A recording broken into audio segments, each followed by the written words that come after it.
Hello, my name is Joseph Grazi, and welcome to Heavy History.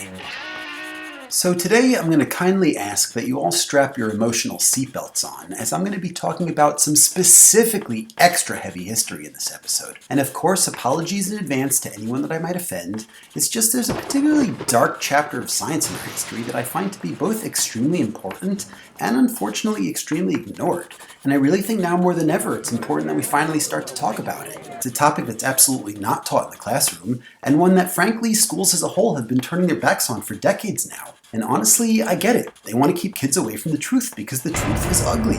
But in the long run, we all know that that ultimately causes more harm than good. I mean, if the kids of today are going to be in charge of making the decisions of tomorrow, then they need, and I repeat, need to learn about the decisions that one pioneering scientist once made to create living, breathing, two-headed dogs. And I know, you probably don't want to hear about it, but the double-headed dogs are out of the bag now. They are out of the bag. And if we are going to truly learn from our history and march gloriously into the future together, then it's high time we all had a serious conversation about two-headed dogs. Now let's everyone just relax. I'm sure there's a lot going on in your heads right now. Thoughts like who?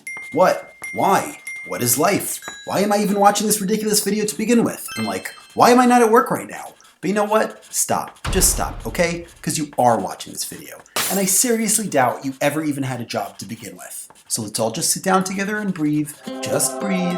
And allow me to tell you all the story about a real life Dr. Frankenstein. But not some psychotic Ed Gaines type Dr. Frankenstein sewing cats together in a back alley somewhere, but a real Dr. Frankenstein. A doctor whose work was not just encouraged and respected by his peers, but who actually contributed to modern day medical knowledge as we know it. Knowledge that your doctor still uses today, whoever you are. I mean, unless you're like me, an American without any money, so no, we don't have doctors. But if you're Canadian, or European, or Australian, or whatever, you got a doctor, right?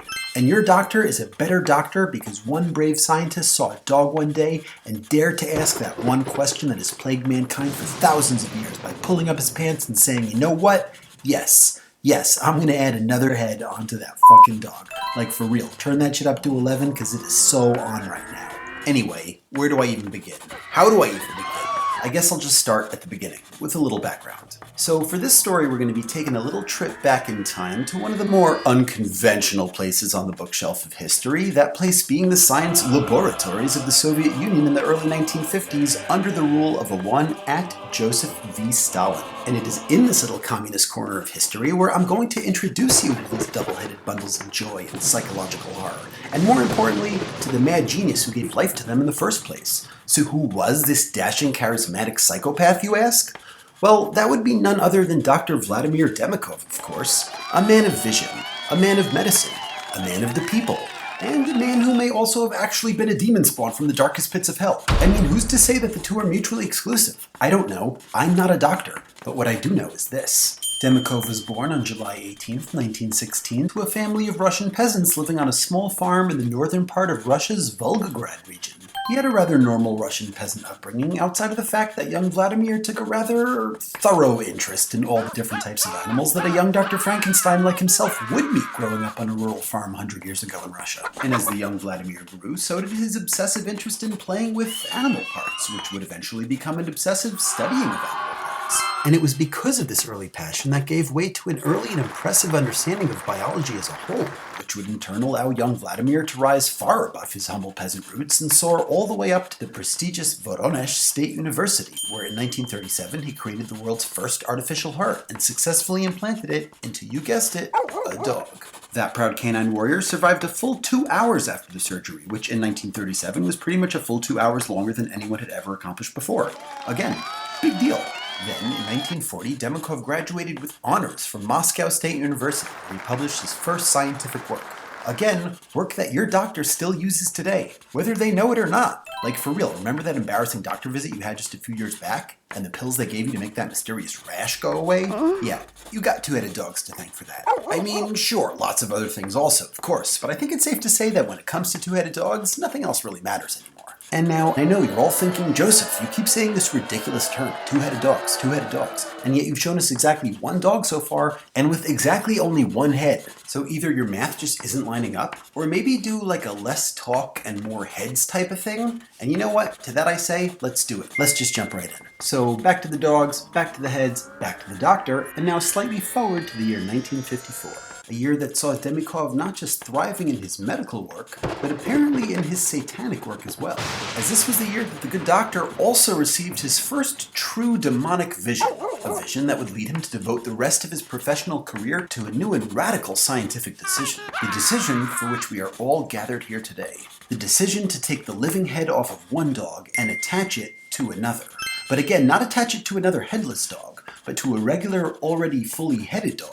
That's right, I can't really sugarcoat the process for you, as it's kind of beyond the powers of my imagination at this point, but yeah, he literally just took the head off of one dog. Well, he cut the head off of one dog. I don't think the dog gave it to him, but he took the head off of one dog, and he sewed it onto the back of another by using the original dog's heart's vascular connections to connect the two dogs' bodies together.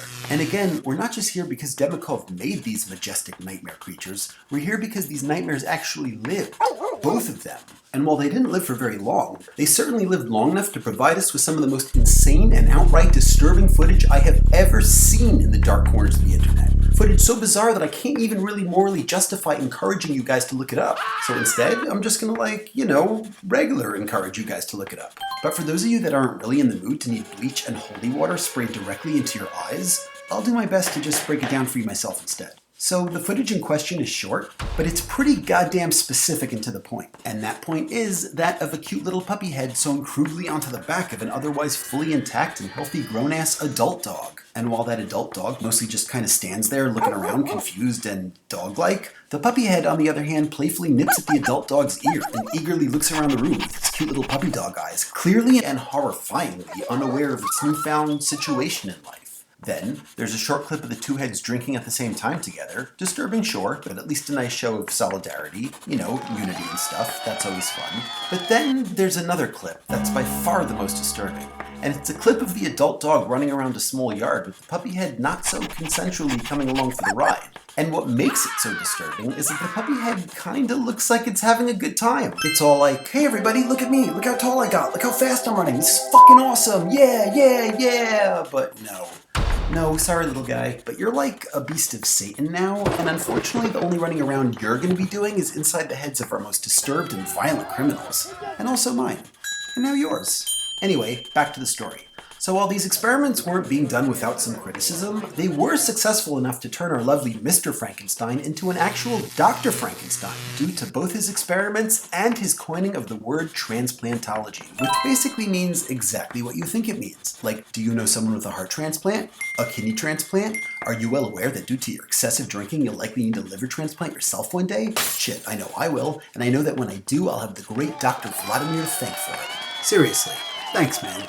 So Demikhov continued his career for another decade or so, and while his experiments no longer took on the nightmare fuel horror angle that his previous ones had so boldly taken, he nonetheless continued to make significant progress in our understanding of the human body and science as a whole. Demikhov eventually retired to Moscow after a long and totally not controversial career, and spent the remainder of his days doing what most older Russians did at the time. Drinking vodka, bathing in ice, drinking vodka while bathing in ice, and fighting grizzly bears. And while there isn't much information out there about his death, the official files state that Demikhov passed away at the ripe old age of 82, after which a few awards, scholarships, and new school departments were named after him. Pretty typical honors for a respected doctor at the time. It also says he was apparently posthumously awarded the prestigious Order of Merit for the Fatherland 3rd class, which, to be honest, I have zero idea what that means. But it sounds cool as fuck, and I want one. So yeah, rest in peace, Dr. Demikhov. Rest in peace to your brilliance, your insanity, your ambition, your satanic enlightenment, and of course, rest in peace to your magnificent two-headed dogs that will now forever haunt us all in our darkest and most desperate hours. Thank you. Seriously, thank you so much. Anyway, that's kind of all I got. I promised two-headed dogs, and I deliver two-headed dogs. So don't ever tell me that I'm not a man of my word. I'm a man of my word, okay? But that said, I'm pretty sure telling this story has been doing some serious damage to my soul, and I kind of feel like if I say the words two-headed dogs one more time, I might actually lose my place in the afterlife. So I think it's time for me, to go. Actually, I think it's probably time for all of us to go. Time to be with our friends, our families, our loved ones, and our cats. Our beautiful, beautiful one-headed cats. So yeah, again, my name is Joseph Grazi, that was Heavy History, and as always, thanks for watching. Please like and subscribe, and have yourself a nice day. Or, try. Bye.